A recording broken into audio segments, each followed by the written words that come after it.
Welcome to the Becoming Baby Ready podcast, your podcast for queer family planning. My name is Sam, and throughout this podcast, you'll hear me have conversations with professionals who work alongside people who want to start and grow their families, as well as parents of intentionally created families. Everyone I speak to identifies as being part of the 2S LGBTQIA+ community. This is your opportunity to learn answers to questions you didn't even know you had. Sometimes things just happen. You realize that what you're missing in your life is the chance to be a parent, so you look into what your options are, and you feel as though adopting through the foster care system is exactly what you need.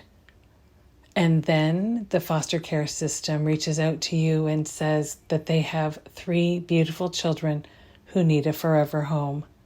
What do? Well, if you're Bryan and Kevin Stanton, you adopt all 3 and start your family. Welcome. I'm really excited today to introduce you to both Bryan and Kevin Stanton, and they are coming to us from New York City, where it is springtime finally, and maybe some sunshine coming out. And I want to say welcome to the two of you. Please tell us who you are and what you do. Sure. My name is Bryan Stanton, and I work as a technical director for a university in New York City. So that means I'm behind the scenes for all the theatrical productions and special events on campus. I'm also the host of a podcast called Teaching While Queer. Oh, My name is Kevin Stanton. Currently, I'm renovating our house that we bought here in New York, and pretty full-time job.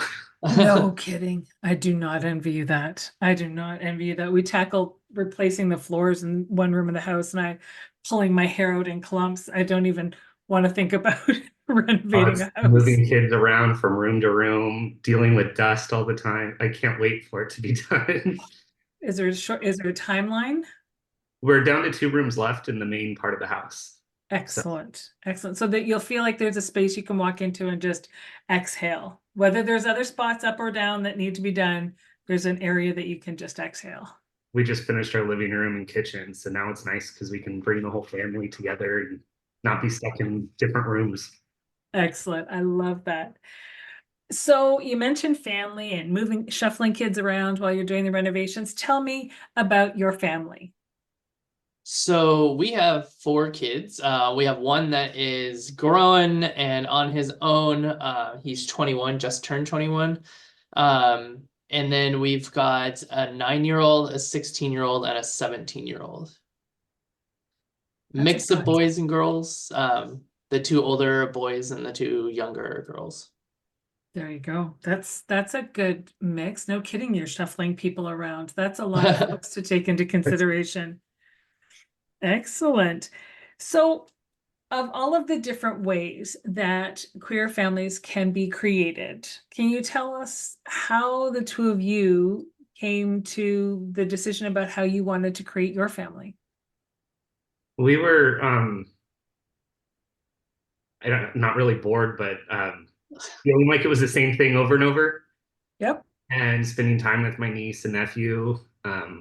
We talked about it and then decided to jump into it. And I had a friend that worked for Walden Family Services in San Diego. Mm-hmm. And they really helped us get some information before we even started process. And that's the ones we actually went to for adoption classes for like 18 weeks, I think, on one day a weekend, I believe. For 18 weeks. It's a lot. One of the things that I have learned in talking to families that were created using a public system is that the thing that they actually looked back on as being the best part of their preparation for parenting was the classes that they were told they had to attend in order to be able to be a potential candidate for adoption. Would you say the same about the classes you took? Some of them. Fair. Yeah, I think it's a balance. I think that there was a lot of great information, but some of it was like, you're gonna have to be stern and you're gonna have to be strict and you're gonna have to be mean. And then there was no like, emotional consideration that you're also a human being and that you're going to have an emotional response to children having an emotional response. And there was definitely no like, what do you do when they try to butter you up and say daddy for the first time to try to, Get what they want. pull your strings? Yeah. Yeah. Yeah, key manipulators. I feel like they don't come out manipulators, but they grow into it pretty quickly. By the time they're a year old, they know, oh, I'm wrapped around this one's finger far more than around that one's finger, right?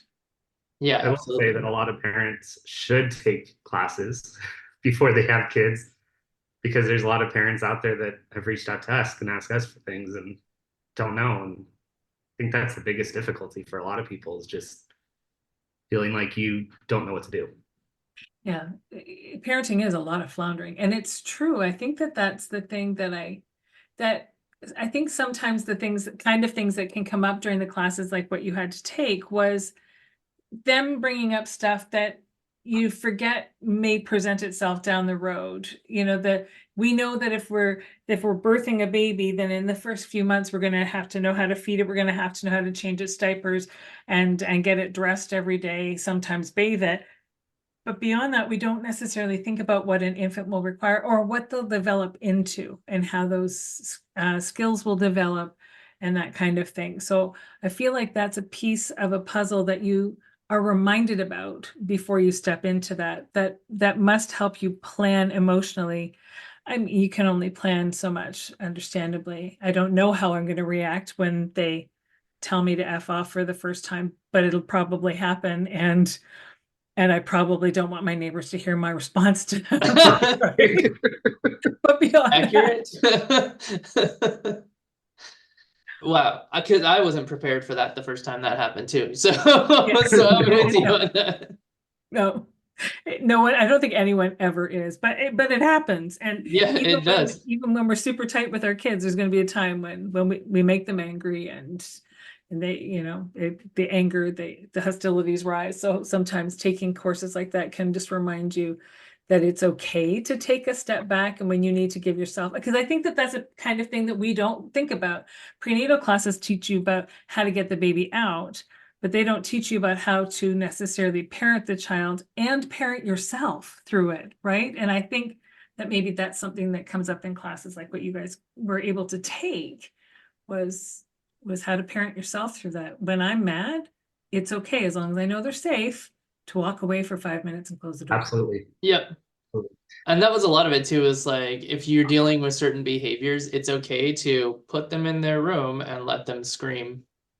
And they can scream it out and you could be in the other room and everything's gonna be fine. And we had situations where we had to do that.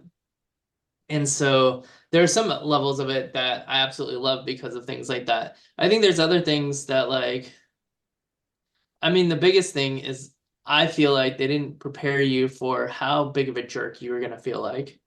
Especially because when we adopted, we were going through a foster to adopt program in the state of California.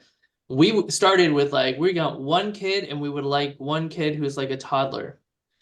And then they were like, what about a sibling set? So then they started looking at sibling sets. And then they were like, here are three kids and they're 5, 6, and 9. And then they showed us this very well-produced video that was on the news that had the oldest being like, I'm gonna join the military, and it had patriotic music in the background and all this stuff, really well produced.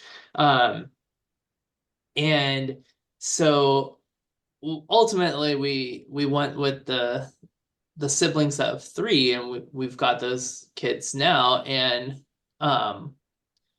what is wild is that as you have older kids, you are going to have actually a hard time, a more emotional response sometimes, because intended or not, because we learned a lot about oppositional defiance disorder, which is basically the inclination to do what you're told not to. Mhm. Uh, and so we learned a lot about that and had to set really strict rules. And it was funny because when I went into the classroom and I started to be a teacher, which was several years after we adopted kids, I was like, I'm going to do the same thing. I'm going to set these hard rules and like really establish classroom management. And in both situations, I just felt like a jerk. Um, and so it really is like these classes prepared you for like setting boundaries and being stern and strict, but they didn't prepare you for what that would actually make you feel like as a person and then how to deal with that. And I think as a parent in general, like even as a parent of like an infant, and I think a lot about mothers that I know who had postpartum depression, like these are conversations that need to happen before so that Oh, you have some chance of preparing yourself and knowing it's going to come and you're not going to be prepared for it, but knowing that it's going to come is different than it hitting you and being you're like feeling like you're mhm. drowning. Yeah, The absolutely. hard part about adoption is that you don't have any foundation yet. And you're not growing up, like they're not growing up with rules that you have or expectations. So it was probably like the first 8 months to a year where we were really like had strict rules. These are the boundaries. That's it.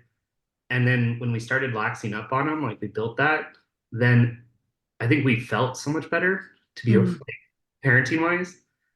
But when you have a newborn, it's also hard because you don't know when to start imposing certain rules and stuff. Yeah. Oh, for sure. For sure. Yeah. That actually leads me to a question that I hadn't necessarily thought about, but here you are with three children who are biologically related. Had they been together all of the time through all of their care? Mostly. So for 6 months, our oldest was living in what could just kind of be termed as like a common day orphanage. It was meant to be like a resting place, like a middle ground that you go to for like a week before you're placed in foster care, but he was there for 6 months with teenagers. And Oh, then he was in a foster home. Um, while the other two were together at a different foster home. And the reason for that is just the foster parents believing that the young ones always told the truth. They were young and innocent and they always told the truth. We discovered very quickly that that was not true. but if they've grown up together, then they've built especially if they only feel like they have each other to rely on, it's going to take some time to create that trust in you, that faith in you, that you mean it when you say we're your forever family. We are where you're going to be, and you can trust us, and we will keep you safe and loved and supported. So I would feel like, I mean, untruths included, that behaviors manifested as a result of fear. Absolutely. Yeah, and I think what's really interesting is that as our oldest got older, he was the first one to like really settle. But then he turned 18 and he still had like a year of high school left because he was held back before he was with us. And he faced that struggle in that year Mm. of that feeling like this is it. I'm gonna like I'm out of here. I'm done because I'm 18, so they're just gonna leave me hanging. Mm. And it took a lot to get through that year of him kind of really fighting for independence, but doing it in a way that was basically like, um, I have to be independent because my family's gonna, not want me anymore or something like that. Um, and ultimately everything worked out. And when we decided to move to New York a year later, we were living in Texas at the time. He was like, I want to stay in Texas. And I said, that's fantastic. So let's set up a plan for you to stay in Texas so that we really set the guideline that this isn't us abandoning you. This is not your family leaving you behind. We are honoring your choice because you are an adult and we're going to help you figure out what you need to do. But yeah. I it just I feel like when they're 18, they are, especially when they're trying to build their independence, regardless of whether they have the fear associated with it as your eldest would have or not. But when they're 18, they're pushing against every boundary, and what probably would have worked well for him, and I don't know if it did, and I don't know if that's what you did, but was just sort of, that's the time you kind of need to wrap them up even tighter and just say, we are here. We will always be your family. You can push back against us as much as you want, but we're not going anywhere. Yes, absolutely. And that was a consistent theme with him because he did come to us like pretty well formed person. Mm-hmm. And so there was a lot of that as he was growing up of the like, reinforcing that we're not going anywhere.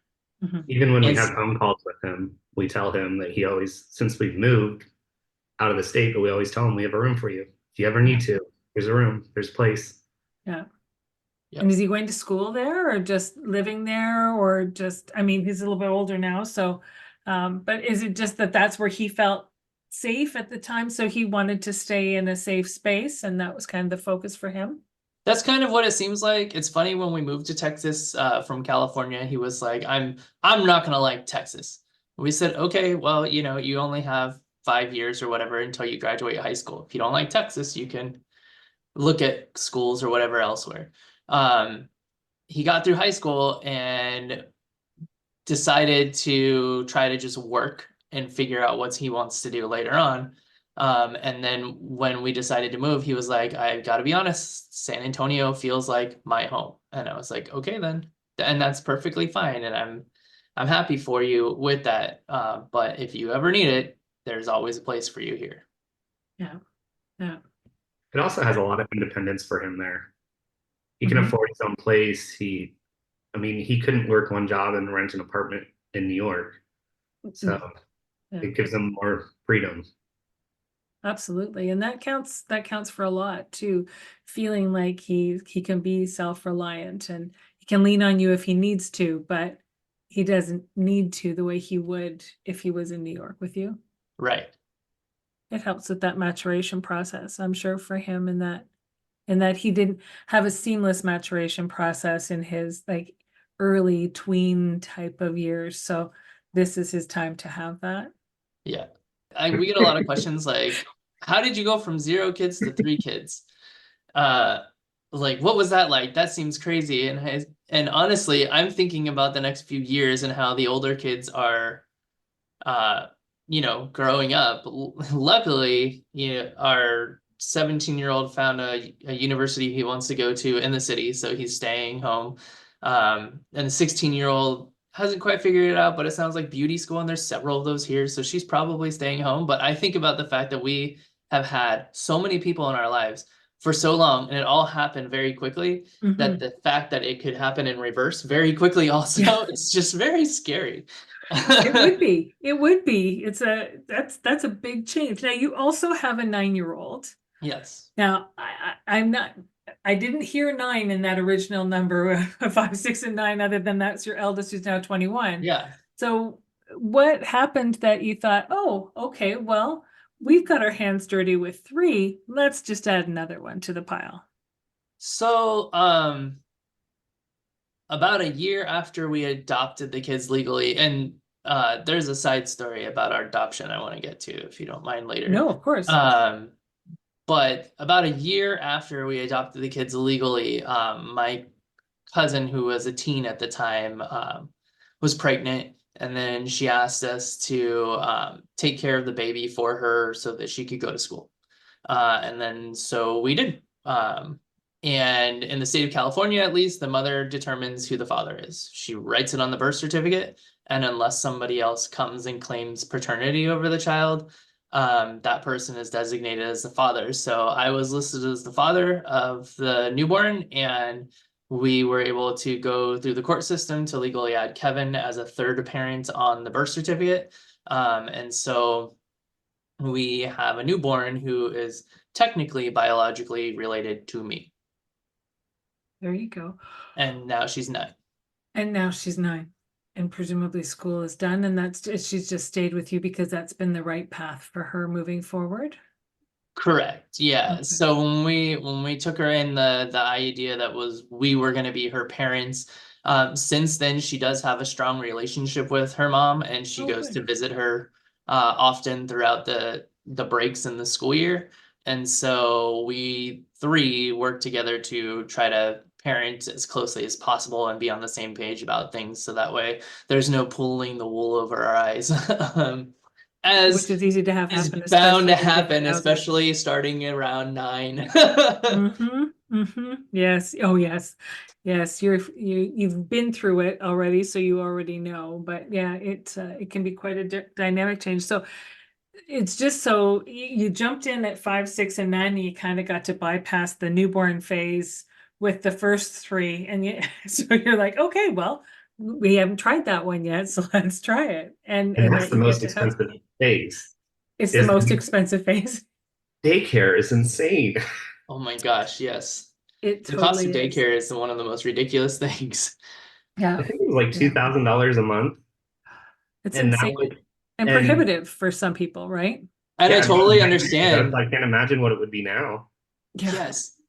And I totally understand why some people are like, one parent is going to stay home and take care of the kid. And Mhm. because it could be a salary in some places, depending on what you're doing. Oh, for sure. Absolutely. Oh my gosh. Now you said you had a side story to talk about your adoption with the three eldest children. Yes. So it was foster care. And we had them move in like the week before Christmas in 2012. Mm. They did so well on their progress checkups that the judge fast-tracked their adoption to exactly like 6 months and 1 week, which is the minimum for like foster care to adopt. Um, and we were legally adopting the children in Orange County, California at 8 a.m. on July 1st, 2013. And then because laws changed in 2013 because of the Supreme Court, we were legally married on July 1st at 3 o'clock in the afternoon. Oh, I love that. So we call it Stanton Family Day because it's the day we all changed our names because we decided to take my middle name as our last name. Mhm. And so everybody changed their name all on the same day, and it's like a celebration. That's when we celebrate pretty much everything. I love that. And I especially love it because in Canada, that's Canada Day. Like that's a statutory holiday in this country. So your anniversary, your adoption day anniversary, all of that happens on a statutory holiday here. That's how important you are to all of us. Well, thank you, Canada. Thank you. We talked about the fact that you heard about Walden Family Services and sort of that's the route you looked at going. Did you ever consider private adoption or surrogacy, or was it just that it felt right to go the public route all the way along? I think honestly, financially, Mhm. those other options weren't gonna work out for us at the time. Yeah. Um, and I don't recall like doing extensive research on them, just knowing that like if you Google it quickly, it can be upwards of $20,000. And that was, 10 and 11 years ago. Hmm. And then surrogacy is up over 100. So Yeah. if private adoption is prohibitive, then surrogacy is off. And I get it. Like I'm grateful that I have a uterus because the cost for people with a uterus tends to be substantially less than for those who don't have a uterus. So, I certainly no judgment, but I always find it fascinating to hear what people have thought about and how they've considered it and where the considerations have come from. And a lot of times people love the idea that there are children in care who need help. So if we can give it, why wouldn't that be somewhere that we looked? And I think that's a huge part of our deciding factor is that there are already children in the world who need assistance. And that's when I get so frustrated when there's political battles because I'm like, okay, well, I'm doing the work. I adopted the children that, some people could not take care of. And and to me, that is a huge political statement to say that like I am taking care of the kids that you weren't able to. But it's not like politics isn't the goal of it. It's just like I get so frustrated when people are like, you know, relationships and all of this is all about procreation. But there are plenty of people in the world, and there are plenty of people in the world who need help. So why don't we focus on those people? Yeah. I'm always Yeah. baffled about the people that want to continue their bloodline. Oh yeah, that's weird to me too. Yeah. Yeah, the biology. I need Yeah. a child that's biologically related to me. And again, having a uterus, it makes it an easy, you know, two children that I've birthed are biologically related to me. I've never been in a position where I would have had to make a decision other than that necessarily, unless my wife and I, because my wife birthed our eldest, who's 18, but that was before we were together, so I didn't have to even think about that. It just, yeah, but it's something that a lot of people hold very, very tightly to their belief system. Well, it's funny because I thought that my dad was going to be offended by the fact that like we didn't take a last name that was one of our last names, but when I told my dad and ultimately my grandmother that we took the middle name, that's like a family name that's been passed down some generations, so they were actually like almost more pleased with it. It was And, wild. and you gave it some thought, Yeah. right? Like that counts for something too. We didn't just arbitrarily just carry on a name or change the spelling to mix two names together. You gave it some thought and you came up with something that was going to work for all of the members of your family, which is pretty cool.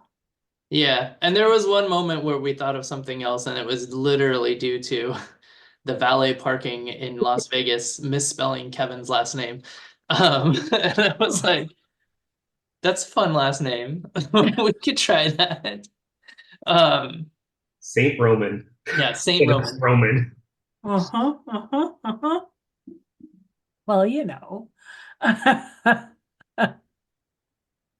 Um, you've had a family for some time and you went through a system where you had to, because you're going through a public system, you're publicly outing yourselves. Now you were in California. I don't know if that made a difference to the two of you when you were taking your classes and things like that. But did you find that it was an open, welcome, accepting environment for you to go to investigate parenthood and to look into the foster to adopt process? We specifically chose Walden Family Services because they were recommended to us as a place that didn't necessarily specialize in queer parents, but like were accepting and open. I guess accepting is the word from that time period, right? Mm-hmm, mm-hmm. Um, and so One we of the letters specifically had a chose rainbow them. in it. Yeah. In the Walden, I think one of the letters was a rainbow, like put in there. So it definitely felt like they were open to it no Yeah. matter what. Yeah. And so the training classes, working with the social worker on our side with Walden Family Services, all of that was fantastic. We had like one incident where we had submitted to like a county and they were like, no, no queer parents. But like it, other than that, we really didn't have any kind of backlash from it. And we were already like very visible and out, you know, so it's not like Mm-hmm, we were worried about that kind of thing, but it was definitely something that was very supportive environment and we didn't have to deal with a lot of backlash. That's amazing. That's amazing. Hold on for just a moment. We'll be right back. Hi, I'm Julia from New Hope Surrogacy and Egg Donation. My partner Jenna and I help people all around the world pursuing an alternative path to parenting through surrogacy, egg donation, embryo donation, and adoption. We support surrogates and egg donors all across Canada, helping parenting dreams come true. For more information, please visit www.newhopesurrogacy.ca and find us on Facebook and Instagram. But then you picked your family up from California that's typically known for being somewhat progressive, and you moved them somewhere that's typically known for not being particularly progressive. Although San Antonio, my understanding, has a pretty significant queer population. Did you experience any othering or discrimination as a result of being queer parents once you got to Texas? It's just very hard. You both have smiles on your faces, and I'm not You can sure never what that's tell. You can never tell what people are actually thinking. right. Like our neighbor was so nice to us, would wave to us and everything, and then come to find out she talked like mad crap about us. Oh, But it's like the Southern hospitality aspect. Can't right. tell. Like, So Yeah. that's one part of it. And then I was in education when we moved from California to Texas, I became a public school teacher. And so one of the benefits of teaching is that your children can go to your school district. Mm, And it was a good school district. And so my children began going to the school district, and then we moved to be closer to the school district. And then I got teacher of the year. nice. Which was really fantastic because I was doing a lot of work regarding inclusivity. And then, well, from the start as a teacher, I kind of dealt with microaggressions. But then there were like active campaigns where board members, like potential board members, were running on the idea of getting the queer out of the school. And I was the queer because I was the poster child for all the queer people in the school district. And so I moved school districts and started working somewhere else to try to keep that away from the family. And for the most part, like, I don't think the kids knew that all this stuff was happening. I think the only way they'd know now is if they listened to my podcast. Right. Because that's why it was created. It was out of that experience. So I don't think so much came from it for being queer parents, because here's the thing about being a queer parent in the South. There's a few things. We are white. We both can be perceived as male, Mhm. and we both can be perceived as well off because of the areas that we chose to live in. The thing about the areas we chose to live in is we found the cheapest, worst property, and then Kevin renovated it and made it look like fantastic. And so we were able to afford things in areas that are generally unaffordable because we were clever in how we found stuff. And we bought the cheapest property in the area, and instead of tearing it down and building a mansion, we just added to it. But because we can be perceived as well-off, white, and male, we are palatable Right. when you add children. married too. Oh, we're married and we have children. So when you add all of those 5 things together, it's like that's not as concerning as I'm out here teaching children. Right. So from a parent perspective, I don't think that we dealt with a lot or a ton of discrimination from the parent perspective. And there are plenty of wonderful lesbian couples in that school district that we still talk to because our kids are still best friends, even though we're in New York now. And there are plenty of wonderful queer people in that community, but the specific community itself has old roots that once were segregated, and financially it's still segregated. Yeah. So it was interesting, but I don't think it had a lot to do from the parent perspective. I became a threat when they realized I was teaching. Right. Yeah. And not our kids, because Right. we've all got an agenda, apparently. Yeah. We won't even get into that. Yep. Jeez. Yeah. You've agreed to participate in this podcast with me to talk to me about your journey. If you had had the opportunity to hear the stories of any people before you made the step to become parents yourselves, to learn from any people or anyone's experiences, are there specific professionals that you would have loved to have been able to learn from, so you felt like you were just a little bit differently prepared, or did you feel like you kind of got what you needed before you even got started? Probably therapy. Yes. Yeah. Start therapy earlier in life. Yeah. And you're not the first to say that. And I think that I think that's something that gets forgotten, and I'm hosting an in-person baby event. One of the people I have coming is a psychotherapist to talk about how they work with people before they start their families, because many of us in the queer community have faced anger, fear, physical abuse, disassociation from people who care and love for us. So we've experienced a significant amount of trauma that it can be advantageous for us to start to at least trying to work through before we then add becoming parents to that long list of things that we are or have done.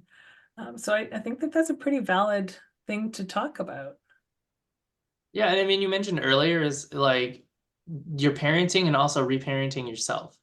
And so, and that's where therapy helps, because the reparenting yourself is not something that you really know how to do. You're having to retrain yourself from what could be generational trauma just coming down, and you have to stop it. Yeah. And you don't even realize that it's happening until it's happened. Yeah. So then now it comes down to, how do I deal with this so that the next time that this situation happens, the response is different. Yeah. Yeah. And that's a big piece. Giving yourself permission to have time to learn, to make that transition too, right? We're so hard on ourselves as parents and everything else. So I think that's a valid point. Yeah, and I think that what would be most fascinating probably for me is to talk with someone. I'm thinking about New York City ballroom era, but there were all of these chosen families created where a relatively young person, 30s, 40s, was taking care of teenagers. And they had to kind of create this family structure out of nothing. And I think that to some extent, when you're a queer parent who's going through parenting and you're not able to birth the child yourself, or you weren't previously in a heterosexual relationship, you are kind of coming at this as a chosen family. Literally, I chose all of these people to be in our family. And that's something we also reiterate. Like, we're not stuck with you. We chose you. Right. You are not an accident. This was a choice. So like, I think that talking with some of those folks and just gaining their perspective, because when we adopted children at the start who needed a family. And so it would be nice to have kind of talked to some people who've been in that position before. Yeah. And especially people who are queer and who are taking in kids. And there are plenty of like queer parents from the 60s and 70s and 80s, and I wish like I would have seen them so that I would have known. I hear stories about people my age who have queer parents, and I'm just like, I had no idea. And it would have been cool to not have to feel like we were figuring it out on our own. Yeah. 100%, 100%.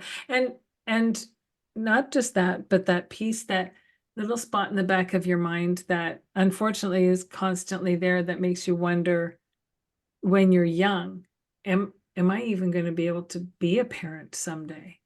Because I don't see any other gay parents around.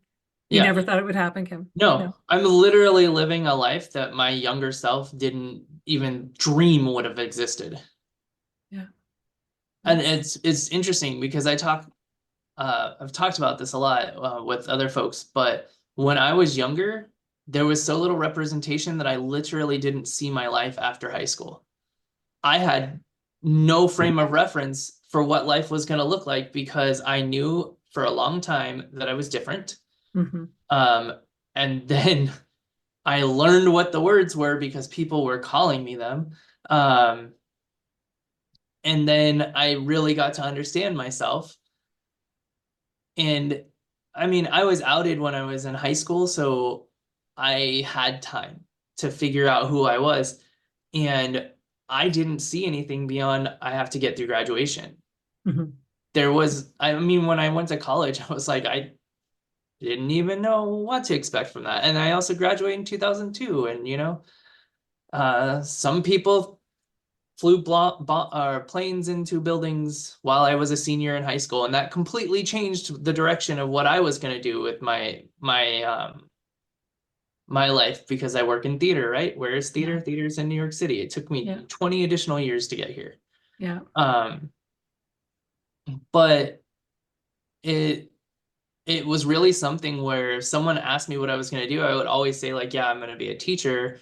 But I would say that because I knew that's what I wanted to do, but I never saw anything for myself. I never saw a relationship. I never saw a house. I mean, we've owned house sets, multiple, and that is wild to me. And we have children. Mhm. And I couldn't ever imagine as a child that this would be the life that I have. Mhm. Yeah. Well, there's no representation except for TV shows and movies where you're gay, you go to the clubs and do stuff. Like there was no families, like modern families, like the only one that I can pop in my head where it's Mhm. consistent. Yeah, and we were already adults. I was going to say I already had kids by the time Yeah. that came out, but you're right. It was always the fun gay person there was one. Of course, there was never Right. two because there couldn't be a couple. There was one gay person that was fun that would always go to the bars, and that's who they wanted to hang out with for the fun time. But there was no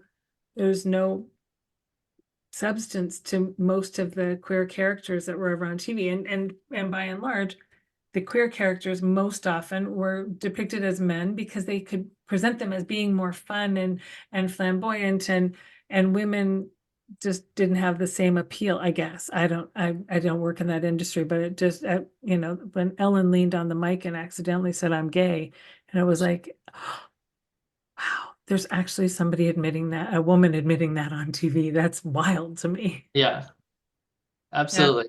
That was a weird time too, because we had some queer representation that was happening, but it was generally heterosexuals playing queer people, and then you have like Ellen, and Mhm. then you have Will and Grace, where Jack McFarlane is actually played by a queer actor, Mhm. but Will not. Not. And several other of the gay characters that come in and out of that show are not actually queer people. Mhm. But it was always quirky and funniness. And what is also a struggle is coming out of, I mean, I was born in the 80s. I started to understand who I was, like at the same time that the news was telling me that all of these queer people were dying of AIDS. Of AIDS. Yeah. And that kind of like, I don't know, I feel like a sense of loss because of there's an entire generation of men that don't exist anymore. Mhm. Um, Mhm. and those are the parents, the ones that I would have wanted to look to and been like, I can see that these people are parenting, but they never got the chance because they never got the chance to live. Yeah. Yeah. That took dark turn. Sorry about that. But it's a reality of the world. I'm asking you what you would want to see, who you'd want to see, what you would have loved to be able to see was representation from a young age so that you could know what you could potentially dream of for yourself. Yeah. Little girls are told to dream about their wedding and everything else and starting families. Little boys are, supposed to dream about the girl that they're married and earning a keep and building a house kind of a thing. But these are stereotypes, and there wasn't a stereotype for us. I mean, that's I sad. mean, And I don't there were want one, don't get me stereotypes, but wrong. it was that the stereotype was that you Mm. would be a drunk, you would be alone, and you would die. Yeah, that's very true. And that's heartbreaking. But Yeah. I don't cognizantly, well, I don't think that I knew that as a teenager. I just know that if I dreamed, I never dreamt about the future. You know what I mean? I didn't daydream about what was going to happen for me after high school. It just didn't happen because I Yeah. didn't have any frame of reference. Yeah, fair. And this is all, it's actually interesting that you've brought this up, and you brought up that queer actors were not used to portray queer roles. typically. And I'm just going to say, as a quick aside, it's still not normalized yet, because my wife and I still go, oh, did you see that commercial? Did you see that? That was two women. That was two men. Like, we still do that in 2024, which is obscene, because we shouldn't have that kind of thing shouldn't be shocking anymore, because it should just be normalized. But in any case, when you mention that, that brings me back to why I talk to the people that I talk to. When I host an event, the people who speak at my events are queer, who happen to be professionals who work alongside those who want to start or grow their families through parenthood. Because so many organizations that I'm aware of, even if their focus is to support queer people having families, don't use queer people as their speakers, as their experts. And I'm thinking it's a missed opportunity, because there's an awful lot of us that are pretty smart, have an awful lot to offer. And whether or not it's like academic smarts or it's experiential smarts, Right. it's relevant, Mhm. because your perspective on an experience that you've lived through is vitally important. Yep. Absolutely. All right. Do you have children home from school? And I think you said the 9-year-olds come in the door. I'm not going to take up a whole lot more of your time this afternoon, but I would love for the two of you to each tell me, what is your very, very favorite part of parenting?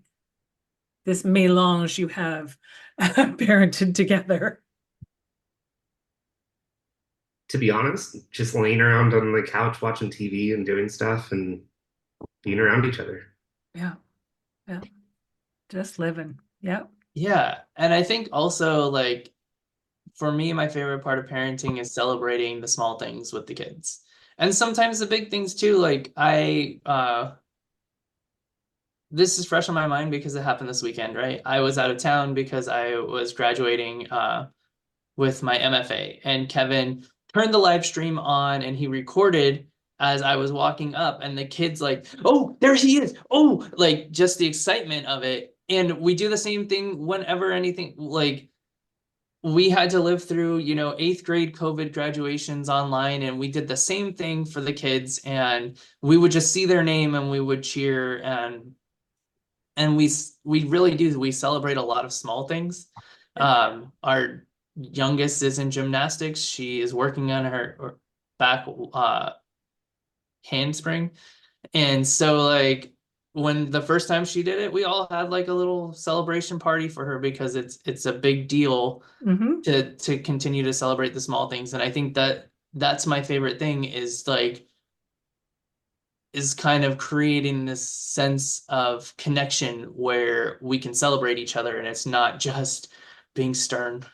Yeah. Also, playing any kind of Uno, even though there is cheating involved, is a great part of parenting. I do. I did love playing Uno with my kids when they both lived at home. That's true. And that's still, my youngest still talks about it, but being one of his favorite memories too. That and Life. He loved playing Life. We didn't play Life. We have it. We should play Life with the kids and see what they think of it. See? There's a seed I just planted for you. Yeah.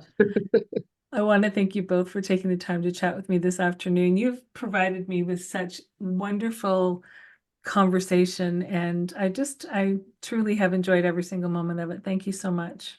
Thank you. Thank you for having us.